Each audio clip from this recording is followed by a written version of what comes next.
हा. तुम्हाला आता ही वर्ड फाईल दिसत आहे आणि मी पण दिसतोय का? येस.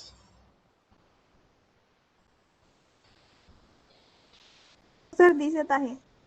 हा सर ठीक आहे, दिसत लवकर आहे. बोलत जा कोणीतरी. बरं ठीक आहे. बर, आता या पूर्वीच्या 2 क्लासेसमध्ये आपण सुलतानाच्या काळातील इतिहास लेखन आणि मुघलांच्या काळातील इतिहास लेखनाची चर्चा केली, की कसं दिल्लीला सुलतानशाहीचं राज्य सुरू झालं आणि त्याच्यानंतर फारसी भाषेमध्ये हे लिखाण साधारणतः सुरू राहिलं सुलतानाच्या कालखंडामध्ये आणि मग मुघलांच्या कालखंडामध्ये सुद्धा. आवाज ब्रेक होतोय. आवाज ब्रेक होत आहे का? बरं बरं. आता क्लिअर आहे का की नाही? तर मग मी हे लावतो. आता क्लिअर आहे का बघा? हॅलो. हा ठीक आहे, आता येतोय सर क्लिअर. हा ओके, व्हेरी गुड. हा, तर काय झालं, 17व्या शतकामध्ये मराठ्यांच्या राज्याला सुरुवात झाली. छत्रपती शिवाजींनी आपलं स्वराज्य सुरू केलं आणि मग त्याच मराठ्याच्या स्वराज्याचं रूपांतरण नंतर पेशव्यांच्या काळामध्ये साम्राज्यात झालं. आणि तसंच महाराष्ट्राच्या व्यतिरिक्त तंजावरला, दक्षिणेला आजच्या चेन्नईच्या जवळ तंजावर, इथे सुद्धा मराठ्यांचं राज्य सुरू झालं. शिवाजीचे जे सावत्र भाऊ होते त्यांनी तिथे एक मराठ्यांचं राज्य सुरू केलं आणि त्यांनी सुद्धा मराठी पंडितांना आपल्या दरबारामध्ये आश्रय द्यायला सुरुवात केली. तर महाराष्ट्रामध्ये आणि तंजावरला या दोन्ही ठिकाणावरून संस्कृत आणि मराठी भाषेमध्ये इतिहासाचे ग्रंथ लिहायला सुरुवात झाली. आणि त्यातल्या त्यात आपण बघतो की या मराठी कालखंडामध्ये सर्वसाधारणतः छत्रपती शिवाजीची कारकीर्द हा लिखाणाचा मुख्य विषय असायचा. तर आता संस्कृत मधली कोणकोणती महत्वाची ग्रंथ या कालखंडामध्ये निर्माण झालेली आहे, जे इतिहासाच्या दृष्टिकोनातून महत्वाची आहे, त्याची चर्चा आपण करूया. तर परमानंद हे एक संस्कृत कवी होते. ते छत्रपती शिवाजीचे दरबारी कवी होते आणि त्यांनी छत्रपती शिवाजींना उद्देशून त्यांचं वर्णन करण्यासाठी म्हणून एक अनुपुराण सूर्यवंशी नावाची कविता लिहिली. सर्वसाधारणतः ते शिवभारत या नावाने प्रसिद्ध आहे. जसं महाभारत असं तसं शिवभारत, तशाच प्रकारचं त्या इपिकल स्टाईल, पुराणिक स्टाईलचं वर्णन या ग्रंथांमध्ये आपल्याला मिळतं. आणि या ग्रंथामध्ये 32 अध्याय आहेत, त्यापैकी 31 अध्याय हा पूर्ण आहे आणि 32व्या अध्याय मात्र अपूर्ण आहे. जदुनाथ सरकार म्हणतात की ऐतिहासिक दृष्टिकोनातून शिवभारत हे काही फार महत्वाचं नाही. छत्रपती शिवाजीबद्दल ते फार अतिशयोक्तीपूर्ण माहिती देतात. पण असं जरी असलं तरी एक कंटेम्पररी, तत्कालीन समकालीन व्यक्तींनी लिहिलेला हा ग्रंथ असल्यामुळे तो मौल्यवान असं मानण्यात येतं. परमानंदाचं दुसरं काव्य जे आहे, परमानंद काव्यम, हे ते फिनिशिंग स्टेजला नेऊ शकले नाही आणि त्याचं एडिटिंग जे आहे, संपादन जे आहे, ते त्याचा पुत्र देवदत्त आणि नातू गोविंद यांनी केलेलं आहे. आणि शिवभारतच्या हे शिवभारतचं परिशिष्ट आहे, शिवभारतला सपोर्ट करतं. शिवभारत छत्रपती शिवाजीबद्दल माहिती देतं आणि हे जे परमानंद काव्यम आहे त्याच्यानंतर जे छत्रपती झाले छत्रपती संभाजी यांच्या कार्याचं वर्णन या ग्रंथामध्ये आपल्याला मिळतं. छत्रपती शिवाजीच्या मृत्यूनंतर ज्या ज्या घटना झाल्या त्याचं वर्णन या परमानंद काव्यामध्ये मिळतं. पुस्तकाची शैली आधीच्या प्रमाणेच अतिशयोक्तपूर्ण आहे आणि छत्रपती संभाजीला हा लेखक थोडी अनुकूल वागणूक देतो. छत्रपती संभाजीने आपल्या पित्याविरुद्ध विद्रोह का बरं केला होता याचं समर्थन तो करताना दिसतो आणि सोबतच तत्कालीन धार्मिक आणि सामाजिक स्थितीवर सुद्धा प्रकाश टाकतो. त्यानंतर शिवकाव्यम नावाचे एक लांब संस्कृत कविताही आपल्याला मिळते आणि याचा ऑथर निश्चित माहित नाही, पण बहुधा शंकर सकळकळे यांनी हा ग्रंथ लिहिला असावा असं अंदाज आहे. आणि कवीबद्दल निश्चित माहिती नाही, परंतु परमानंद सारखं महाकाव्य लिहिण्याचा प्रयत्न त्यांनी केलेला आहे आणि त्याच्यामध्ये छत्रपती शिवाजींचं जे प्रतापगडाचं युद्ध होतं अफजल खानाशी झालेलं, चंद्रराव मोरे यांच्याविषयी त्यांनी माहिती दिलेली आहे. त्यानंतर 1821 मध्ये बऱ्याच कालखंडानंतर श्री शिवकाव्यम हा ग्रंथ पुरुषोत्तम पंडित यांनी लिहिलेला आहे. आणि त्यानंतर इतिहासाच्या दृष्टिकोनातून आणखी एक महत्वाचा ग्रंथ या कालखंडामध्ये संस्कृतमध्ये जो तयार झाला आहे तो आहे राज्यव्यवहार कोश. राज्याभिषेकानंतर छत्रपती शिवाजींनी रघुनाथपंत हनुमंते यांना सांगितलं की मराठी भाषेमध्ये आणि आपल्या पत्रव्यवहारामध्ये, आपल्या राज्यकारणामध्ये, प्रशासन व्यवस्थेमध्ये फारसी भाषा फार मोठ्या प्रमाणात येऊन गेली आहे. तर या फारसी भाषेला पर्यायवाची संस्कृत शब्द तुम्ही शोधून काढा आणि त्यासाठी एक डिक्शनरी सारखी तयार करा. हा कोश आहे, डिक्शनरी आहे, प्रशासनामध्ये प्रचलनात असणारे फारसी शब्द आणि त्याला पर्याय म्हणून संस्कृत शब्द कोणता वापरायचा हे या राज्यव्यवहार कोशमध्ये लिहिलेलं आहे. त्यानंतर व्यंकटद्वारी या व्यक्तींनी विश्वगुणदर्शन चंपू नावाचा ग्रंथ लिहिला आणि त्यामध्ये महाराष्ट्रातील मध्ययुगीन ब्राह्मण, मराठा, इतर जातीची सामाजिक स्थिती या सगळ्या गोष्टीची माहिती या ग्रंथामध्ये मिळते आणि सामाजिक इतिहासाचे साधन म्हणून हा ग्रंथ हा महत्वाचा आहे. त्यानंतर शिवराज्य प्रसिद्धी आणि शिवकार्योदय हा ग्रंथ त्या व्यक्तींनी लिहिलेला आहे ज्याला काशीवरून छत्रपती शिवाजीच्या राज्याभिषेकासाठी विशेष रूपाने आमंत्रित करण्यात आलं होतं गागा भट्टांनी. गागा भट्टांनी हे 2 ग्रंथ लिहिले आणि राज्याभिषेकाचं महत्त्व काय होतं हे त्यांनी या ग्रंथामध्ये विश्लेषित केलेलं आहे. त्यानंतर केशव पंडित या व्यक्तींनी 2 ग्रंथ लिहिले, दंडनीती प्रकाशन आणि राजाराम चरितम. तर दंडनीती प्रकाशनामध्ये छत्रपती शिवाजीच्या राज्यकारभारामध्ये कोणत्या गुन्ह्यासाठी कुठली सजा दिली जायची याची माहिती आपल्याला मिळते, म्हणजेच काय न्याय प्रणालीबद्दलची माहिती याच्यामध्ये मिळते. तसंच राजाराम चरितमध्ये जेव्हा राजारामाला रायगड सोडून जिंजीला आश्रय घ्यावा लागला, जेव्हा मराठ्यांचं मुघलांविरुद्धचं युद्ध सुरू होतं, तर राजारामाचा हा जो प्रवास आहे रायगडावरून जिंजीपर्यंतचा, त्याची माहिती या राजाराम चरितम या ग्रंथामध्ये आपल्याला मिळते. सुरुवातीला सांगितल्याप्रमाणे ज्या काळात छत्रपती शिवाजीचं राज्य रेकॉर्डिंग नाही केलं का तुम्ही?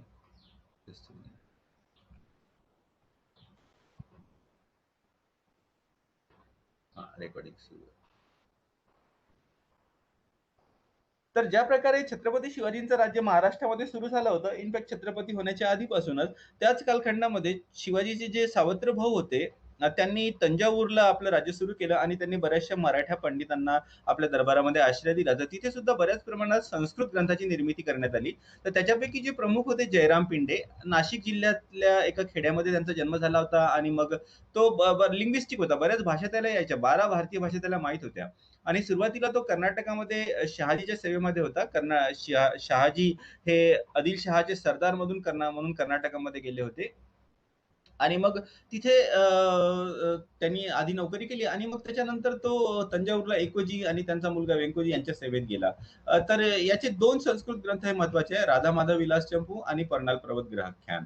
तर राधा माधव विलास चंपू मध्ये 11 अध्याय आहे आणि पहिल्या 5 अध्यायामध्ये राधा आणि कृष्ण यांच्या प्रेमाचं वर्णन केलेलं आहे आणि उर्वरित खंडामध्ये कर्नाटकातील शहाजीच्या कारभाराचे वर्णन ते करतात.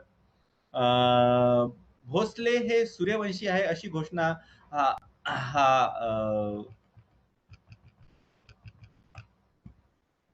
जयराम पिंडे आपल्या ग्रंथामध्ये देतो. त्यानंतरचा जो त्याचा ग्रंथ आहे जयराम पिंडेचा परनाळ पर्वत ग्रहाख्यान. या परनाळ पर्वत ग्रहाख्यानामध्ये छत्रपती शिवाजींनी पन्हाळ्यावर जो विजय मिळवला होता त्याचं वर्णन तो आपल्या ग्रंथामध्ये करतो. त्यानंतर व्यंकटेश्वरांनी भोसले वंशावली लिहिली आणि भोसले वंशावली नावाचाच ग्रंथ गंगाधरांनी सुद्धा लिहिला. अय्यावली नावाचा व्यक्ती होता, त्यांनी सह्याद्री विलास हा ग्रंथ लिहिला आणि नल यांनी चंपू धर्मविजय नावाचा ग्रंथ लिहिला आणि तसंच सरफोजी जे तंजावरचे राजे होते त्यांचं चरित्र संस्कृतमध्ये अनंत नारायण यांनी लिहिलं. आता हे झाले संस्कृत मधली ग्रंथरचना. आता आपण मराठीकडे वळू. मराठीमध्ये या कालखंडामध्ये जो प्रकार इतिहास गद्य लिखनाचा जो प्रकार फार फ्लोरिश झाला, जो प्रकार फार मोठ्या प्रमाणात विकसित झाला, त्याला बखर म्हटलं जातं. बखर हा शब्द अरब शब्द जो आहे खबर या शब्दापासून आला. तर खबरचा अर्थ आपल्याला माहिती आहे, म्हणजे काय न्यूज. तर हे जे बखरकार असायचे ते मराठ्यांच्या सैन्यासोबत जायचे आणि मग तिथे जे युद्ध व्हायचं, जिथे ज्या मोहिमा व्हायच्या त्याचं वर्णन ते लिहून ठेवायचे आणि म्हणूनच हा बखर शब्द प्रचलित झाला. तर बखर ही गद्य स्वरूपात लिहिलेली असते आणि त्याच्यामध्ये भाषा मराठी आहे आणि लिपी जी आहे ती मोडी आहे, हे लक्षात ठेवा. आणि बखरीचा उपयोग हा पूर्वजांच्या शौर्यासाठी शौर्य जाणून घेण्यासाठी साधारणतः केला जायचा. अर्थात ते इतिहासाचं साधन म्हणून फार विश्वसनीय नाही, कारण त्याच्यामध्ये अतिशयोक्तीपूर्ण विधानं केलेली असतात. तसंच बखरकारांनी काय केलेलं आहे, ऐतिहासिक माहिती जी त्यांना मिळायची त्याची त्यांनी पडताळणी केलेली नाही आहे. एक तर ते प्रत्यक्ष जे काही ते पाहायचे किंवा जे काही ऐकायचे त्याची नोंद त्यांनी बखरीमध्ये केलेली आपल्याला दिसून येते. पण तरी सुद्धा तत्कालीन कालखंडामध्ये लिहिल्या गेलेल्या साधन म्हणून याला आपण नकारू शकत नाही. अर्थात त्याच्यामध्ये बऱ्याचशा गोष्टी ऐतिहासिक तथ्य सुद्धा असतात, पण ते मिक्स झालेलं असतं. त्याच्यामध्ये मायथॉलॉजी, दंतकथात्मक लिखाण, पुराणाच्या स्टाईलचं लिखाण, अतिशयोक्तीपूर्ण लिखाण केलेलं आपल्याला दिसून येतं. ऐतिहासिक व्यक्तीची अत्याधिक स्तुती करण्याची त्यांची प्रवृत्ती आपल्याला दिसून येते. बखरी ह्या संपूर्णपणे स्मृतीवर आधारित असतात, लेखी साधनाची मदत घेतली जात नाही आणि बरेच इतिहासकार म्हणतात की जवळजवळ 250 बकरी आतापर्यंत लिहिल्या गेलेल्या आहे, पण 60 बकरी मात्र प्रकाशित झालेल्या आहे आणि त्यातल्या त्यात शालिवाहनाची बखर जी आहे ती फार जुनी मानली जाते आणि या बखरींचं आपण विषयानुसार त्याचं वेगवेगळं आपण वर्गीकरण करू शकतो. उदाहरणार्थ चरित्रात्मक बखर म्हणजे काय, एखाद्या विशिष्ट ऐतिहासिक व्यक्तीचं चरित्र सांगणारी बखर. उदाहरणार्थ छत्रपती, शाहू किंवा पेशवे यांच्या ज्या बखरी आहे त्या एखाद्या विशिष्ट व्यक्तीवर फोकस असतात आणि त्याला चरित्रात्मक बखर असं आपण म्हणतो. आत्मचरित्रात्मक म्हणजे काय, या ऐतिहासिक व्यक्तीपैकी काही लोकांनी आपलं आत्मचरित्र पण लेखन सुद्धा करून ठेवलं आहे. उदाहरणार्थ नाना फडणवीसांनी, गंगाधर शास्त्री पटवर्धन, बापू कान्हो, तर यांचं जे लिखाण आहे बखर पद्धतीने लिहिलेलं, पण ते आत्मचरित्रात्मक लिखाण आहे. काही बखरी कौटुंबिक आहे, एखाद्या विशेष कुटुंबाची, उदाहरणार्थ नागपूरकर भोसल्यांची बखर, कायस्थ प्रभूंची बखर, भोसले वंशचरितम, पेशव्यांची बखर, तर ते एका विशिष्ट फॅमिलीची, एका विशिष्ट कुटुंबाची माहिती देणाऱ्या बखरी आहेत. त्यानंतर महत्वाच्या घटना ज्या घडल्या मराठ्यांच्या इतिहासामध्ये, उदाहरणार्थ पानिपताची लढाई, खर्ड्याची लढाई, वसईचा तह, तर अशा महत्वाच्या घटनांपासून प्रेरित झालेल्या सुद्धा बखरी लिहिल्या गेलेल्या आहे. त्यानंतर कैफियत ही एक बखरची पद्धत आहे. कैफियत म्हणजे काय असतं, की एखाद्या ऐतिहासिक व्यक्तीवर काही दोषारोपण करण्यात आलं, तर त्या दोषारोपणाला दूर करण्याचा प्रयत्न करणं म्हणजे कैफियत. कैफियत म्हणजे एक्सप्लेनेशन. आपण जे ज्याला म्हणतो ना, एक्सप्लेनेशनला काय म्हणता येईल मराठीमध्ये, सफाई पेश करणे. तर अशा पद्धतीने जी बखरी लिहिल्या गेल्या त्याला कैफियत म्हटलं जातं. उदाहरणार्थ होळकरांनी पानिपताच्या तिसऱ्या युद्धातून लवकर पळ काढला रणांगणावरून आणि म्हणूनच मराठे हारले, असा ठपका होळकरांवर ठेवण्यात आला होता आणि त्याची सफाई म्हणून होळकरांची कैफियत अशा पद्धतीचे ग्रंथ लिहिण्यात आले.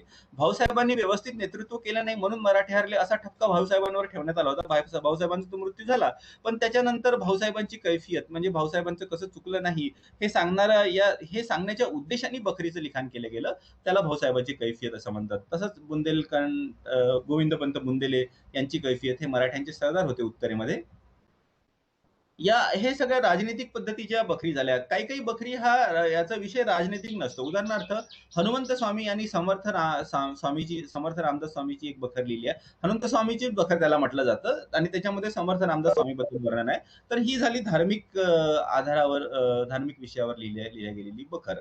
तर आणि तसंच आहे, जसं आपण महानुभाव बखर एक मिळते, ती यादवांच्या काळातली आहे. या महानुभाव बखरीमध्ये सुद्धा धार्मिक विषय हाताळला गेलेला आहे. तसंच आपण कालखंडानुसार सुद्धा छत्रपती शिवाजीच्या कालखंडानुसार सुद्धा आपण बखरीचं वर्गीकरण करू शकतो. उदाहरणार्थ छत्रपती शिवाजीच्या आधी लिहिल्या गेलेल्या बखरी, शिवाजीच्या कालखंडातल्या बखरी आणि पेशवे काळातल्या कालखंडातल्या बखरी, आपण अशा विभागणी त्याची करू शकतो. छत्रपती शिवाजीच्या कालखंडाआधी लिहिलेल्या बखरीची संख्या फारच कमी आहे आणि त्यामध्ये महत्वाची आहे महिकावतीची बखर. महिकावती म्हणजे सध्याची माहीम. तिथे कोकणचा इतिहास, माहीम म्हणजे मुंबईच्या जवळचं जे कोस्टल एरिया आहे त्याला माहीम म्हटलं जातं. तर या बखरीमध्ये कोकणचा इतिहास आपल्याला मिळतो. 12व्या ते 15व्या शतकापासून तिथल्या सत्ताधीशांचं वर्णन या बखरीमध्ये आहे आणि कालक्रमानुसार या बखरीची मांडणी केलेली आहे. राजकीय घटनाबरोबरच प्रशासन, जमीन मोजमाप, लष्करी प्रशासन, राजघराण्याचे सदस्य, त्या परिसरातले किल्ले, नद्या याची माहिती आपल्याला या महाकवितेची बखर याच्यामध्ये मिळते. यादव कालखंडातल्या दोन महत्वाच्या बखरी मी तुम्हाला सांगितल्या, एकच सांगितली, महानुभाव बखर आणि दुसरी आहे हेमाडपंताची बखर. यादवांचे हे पंतप्रधान होते हेमाडपंत आणि त्यांच्यावर एक लिहिली गेलेली बखर आहे, त्याला हेमाडपंताची बखर म्हटलं जातं. आता आपण छत्रपती शिवाजीच्या कालखंडातल्या बखरीकडे वळूया. 17व्या शतकानंतर जसं मराठ्यांच्या राज्यानंतर खूप मोठ्या प्रमाणात बखरीचं लिखाण सुरू झालं आणि बहुतेक बखरींचा विषय हा छत्रपती शिवाजी असायचा. असं म्हटलं जातं की 17व्या ते 19व्या शतकापर्यंत छत्रपती शिवाजीवर 7 बखरी लिहिल्या गेल्या आहेत आणि त्याच्यामध्ये एक महत्वाची सगळ्यात सुरुवातीला ती आहे, त्याचं नाव आहे शिव छत्रपतीचे चरित्र, पण त्याला सभासद बखर म्हणून म्हटलं जातं. त्याचं जे पब्लिश वर्षन आहे ते माझ्याकडे आहे, हे बघा. कृष्णाजी अनंत सभासद विचरित आद्य छत्रपती श्री शिवाजीराजे यांची बखर. तर याचा जो लेखक होता कृष्णाजी अनंत सभासद होता, म्हणूनच याला सभासद बखर सुद्धा म्हटलं जातं. तर याचं नाव त्यांनी शिवछत्रपती चरित्र ठेवलं होतं. तर ही बखर जी आहे ती त्यांनी नंतरच्या कालखंडामध्ये, नंतर म्हणजे छत्रपती शिवाजीचा मृत्यू झाला 1680 मध्ये आणि 1694 ते 1697 या 3 वर्षाच्या कालखंडामध्ये ही बखर लिहिली गेली आहे. तर हा जो व्यक्ती होता कृष्णाजी अनंत सभासद, हा छत्रपती शिवाजीचा समकालीन होता. त्यांनी छत्रपती शिवाजींबरोबर कामं केलेली होती, पण त्यांनी आपलं लिखाण केलं छत्रपती शिवाजीच्या मृत्यूनंतर 14 वर्षानंतर. त्यामुळे जे कामं किंवा जे कालखंड त्यांनी शिवाजीचा पाहिला, ते जे काही त्याला आठवलं तेच फक्त त्यांनी लिहिलं. त्यामुळे नुसतं स्मरणावर आधारित असलेली बखर आहे आणि जवळजवळ सगळ्याच बकरी तशा नुसत्या स्मरणावर आधारितच असलेल्या आहे. तर त्यामुळे याच्यामध्ये निश्चितच काही उणिवा आपल्याला दिसून येतात. पण तरी एका कंटेम्पररी समकालीन व्यक्तींनी लिहिलेलं बखर म्हणून याचं महत्व आहे. त्याच्यानंतर 91 कलमी बखर. कलम म्हणजे काय? एंट्रीज. तर 91 कलम बखरमध्ये त्याच्यामध्ये एकानंतर एक एंट्रीज, एकानंतर एक नोंदी केलेल्या आहे की कोणकोणत्या महत्वाच्या घटना होत गेल्या आहे, केव्हा होत गेल्या आहे आणि त्या महत्वाच्या घटनांमध्ये भाग देणारे कोणकोणते ऐतिहासिक पात्र होते. त्यानंतरची बखर आहे ही जी 91 कलमी बखर आहे ही दत्ताजी त्रिमल वाकनीस यांनी लिहिलेली आहे. त्यानंतरची महत्वाची बखर आहे चित्रगुप्ताची बखर. तर चित्रगुप्ताची बखर ही नंतरच्या कालखंडामध्ये लिहिलेली आहे आणि त्या व्यक्तीने ही जी सभासद बखर होती याचंच विस्तृत वर्णन केलेलं आहे आणि त्या चिटणीस बखराचा लेखक जो आहे तो आहे मल्हार रामराव चिटणीस. बहुसंख्य बकरी ज्या असायच्या त्या मौखिक रूपाने जी इन्फॉर्मेशन मिळायची एका पिढीपासून दुसऱ्या पिढीपर्यंत, त्या इन्फॉर्मेशनची, त्या माहितीचा उपयोग आपल्या लिखाणामध्ये करायचा. पेशव्यांच्या काळामध्ये साम्राज्य विस्तार सर्व दिशेने झाला आणि बरीच बखरे तयार झाली, भाऊसाहेबांची बखर वगैरे. आता त्यातल्या त्यात पानिपताचं जे युद्ध होतं ते मराठ्यांच्या इतिहासातलं एक महत्वाचं युद्ध आहे जे की पेशव्यांच्या कालखंडामध्ये लढलं गेलं आणि पानिपतापासून प्रेरणा घेऊन ज्या बकरी लिहिल्या गेल्या त्या बऱ्याच मोठ्या प्रमाणात आहे. उदाहरणार्थ रघुनाथ यादव यांनी लिहिलेली पानिपताची बखर. त्यानंतर पानिपतावर मराठ्यांच्या सैन्याचं नेतृत्व भाऊसाहेबांच्या खांद्यावर होतं आणि भाऊसाहेबांची बखर, श्रीमंत भाऊसाहेब यांची कैफियत, अशा ह्या दोन बकरी भाऊसाहेबांवर आपल्याला दिसून येतात. होळकरांवर जो ठपका ठेवण्यात आला त्याचा उल्लेख मी आधीच केलेला आहे. तर होळकरांची थैली आणि होळकरांची कैफियत हे दोन्ही होळकरांवर बकरी आहे. त्यानंतर एक इंटरेस्टिंग गोष्ट म्हणजे एक महाराष्ट्रीयन पंडित काशीराज हा अवधच्या नवाब जो होता सुजा उदौला त्याच्या दरबारात कामाला होता आणि याला फारसी पण फार चांगल्या प्रमाणात यायची. आणि मग मराठे जेव्हा युद्ध हारले, पानिपताचं तिसरं युद्ध, त्यानंतर त्यांनी त्या पानिपताची बखर ही फारसी भाषेमध्ये लिहिलेली आहे. तर हे झालं मराठ्याच्या कालखंडातलं इतिहास लेखन. तर बखरी अनेक इतिहासकारांनी बखर हे काही खूप विश्वसनीय इतिहासाचं साधन नाही असा ठपका जरी ठेवला तरी त्या काळातलं लिहिल्या गेलेलं हे विश्वसनीय एक कंटेम्पररी साधन आपण मानू शकतो. तर एक जस्ट ओव्हरव्ह्यू आपण घेऊया. तर आपण पाहिलं की मराठ्यांच्या कालखंडामध्ये संस्कृत आणि मराठीमध्ये इतिहास लेखनाला प्रोत्साहन देण्यात आलं. त्यात संस्कृतमध्ये परमानंद हे जे छत्रपती शिवाजीचे कवी होते त्यांनी अनुपुराण सूर्यवंशी हा ग्रंथ लिहिला ज्याला की शिवभारत म्हणून ओळखलं जातं. याच्यामध्ये अगदी मालोजी भोसले पासून 1661 पर्यंत माहिती दिलेली आहे. त्याच्यानंतर परमानंद काव्य हे त्याच कवी परमानंदांनीच लिहिलेलं आहे. ज्याच्यामध्ये छत्रपती संभाजीबद्दल माहिती दिलेली आहे. त्यानंतर राज्यव्यवहार कोश तयार करण्यात आला ज्याच्यामध्ये आपण प्रशासनाबद्दल कोणकोणते शब्द प्रचलनात होते हे आपण जाणू शकतो कारण त्याच्यामध्ये फारसी आणि त्याचे पर्यायवाची संस्कृत शब्द दिलेले आपल्याला दिसून येतात. विश्वगुरुदर्शन चंपू ह्या सामाजिक इतिहासासाठी महत्वाचं आहे. शिवराज्य प्रसिद्धी आणि शिवकार्योदय हे गागा भट्टांनी लिहिलेले आहे आणि त्याच्यामध्ये छत्रपती शिवाजीच्या राज्याभिषेकाचं महत्व आपल्याला समजून देण्यात येतं. त्यानंतर दंडनीती प्रकाशन आणि केशव पंडित यांनी लिहिलेले राजाराम चरितम हे ग्रंथ महत्वाचे. दंडनीती प्रकाशनामध्ये आपल्याला तत्कालीन शिवाजीच्या काळखंडामध्ये कोणत्या गुन्ह्यासाठी कोणती सजा दिली जायची याचा उल्लेख मिळतो आणि राजाराम चरितम मध्ये जेव्हा छत्रपती राजाराम हे रायगडावरून निघून जेव्हा जिंजीला गेले होते त्याच्याबद्दलची माहिती आपल्याला मिळते. त्याच्यानंतर तंजोर येथे मराठ्यांचं राज्य सुरू झालं आणि तिथे सुद्धा संस्कृत आणि मराठी ग्रंथलिखाणाला प्रोत्साहन देण्यात आलं. त्यामध्ये पैकी जयराम पिंडे हा होता. यांनी 2 ग्रंथ लिहिली, राधा माधवविलास शंभू आणि परनाल पर्वतग्रहाख्यान. राधा माधवविलास शंभू मध्ये शहाजीच्या प्रशासनाबद्दलची माहिती मिळते आणि तसंच सुरुवातीचे काही चॅप्टर मायथॉलायझेशन आहे ज्याच्यामध्ये आपल्याला राधा आणि कृष्ण यांच्या प्रेमाचं वर्णन मिळतं. त्यामुळे त्याच्यामध्ये आपण बघतो की मायथॉलॉजी आणि हिस्ट्री हे मिक्स झालेलं आहे. पन्हाळ पर्वतग्रहाख्यानामध्ये आपण पाहतो की छत्रपती शिवाजींनी पन्हाळ्यावर जो विजय मिळाला त्याचं वर्णन आहे. व्यंकटेश्वर आणि गंगाधरांनी भोसले वंशावली नावाचे टेक्स्ट लिहिले. 2 टेक्स्ट आहे, नाव सारखंच आहे, ऑथर वेगवेगळे आहे. हयावलीने सह्याद्रविलास लिहिला. सरपोजी जे तंजावरचे राजे होते त्यांचं चरित्र संस्कृतमध्ये लिहिण्यात आलं. बखर मोठ्या प्रमाणात लिहिण्यात आली. या कालखंडामध्ये बहुतेक बखरीचा विषय छत्रपती शिवाजी आहे. शिवाजीच्या पूर्वीच्या बखरी फार कमी आहे. तसंच बखरीचं जे वर्गीकरण आहे आपण वेगवेगळ्या प्रकारे करू शकतो. चरित्रात्मक, आत्मचरित्रात्मक, कौटुंबिक, एखाद्या विशेष घटनेने प्रेरित झालेलं, कैफियत आणि एखादं अराजनैतिक पुराण शैलीवर लिहिलेलं एखादी बखर असते ज्याचा विषय धार्मिक असतो. उदाहरणार्थ हनुमंत स्वामीची बखर आणि महानुभाव बखर. तर छत्रपती शिवाजीच्या पूर्वीच्या बखरी फार कमी आहे. शालिवाहन बखर, महाकवितेची बखर, महानुभाव बखर, हेमाडपंताची बखर. ह्या ग्रंथ हे छत्रपती शिवाजीच्या पूर्वीच्या बखरी आहे. शिवाजीच्या काळखंडामध्ये ज्या बखरी लिहिल्या गेल्या त्याच्यामध्ये आहे कृष्णाजी अनंत सभासद यांनी लिहिलेलं शिवछत्रपती चरित्र, 91 कलमी बखर जे की दत्ताजी वाकनीस यांनी लिहिलं, चित्रगुप्ताची बखर आणि त्याच्यानंतर पेशवाईच्या काळामध्ये बऱ्याचशा बखरी लिहिल्या गेल्या. त्यापैकी पानिपताच्या युद्धाने प्रेरित झालेल्या बखरीची संख्या बरीच मोठी आहे. पानिपत बखर, रघुनाथ यादव, भाऊसाहेबांची बखर, होळकरांची थैली, कैफियत पद्धतीची बखर असते ज्याच्यामध्ये आपली सफाई पेश करण्याचा प्रयत्न एखादं हिस्टॉरिकल कॅरेक्टर करतं. काशीराज पंडित यांनी फारसी भाषेमध्ये पानिपताची बखर लिहिलेली आहे. तर हे झालं आपलं मराठ्यांच्या कालखंडामधलं इतिहास लेखन. तुम्हाला काही डाऊट असेल